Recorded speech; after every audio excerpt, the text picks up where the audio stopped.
আমরা সুখের জন্য সারাদিন দৌড়াই, সুখ কিন্তু আজ পর্যন্ত আমরা কেউ চোখে দেখি নাই।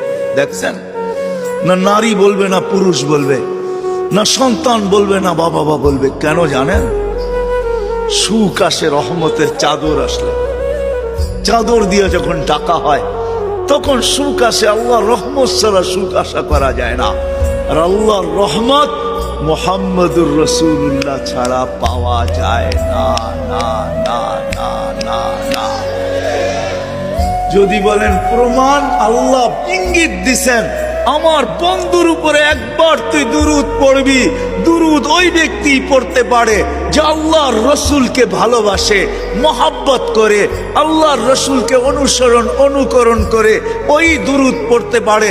আল্লাহ বলে একবার পড়বি, 10টা রহমতের চাদর দিয়ে তোকে আমি ডাকবো।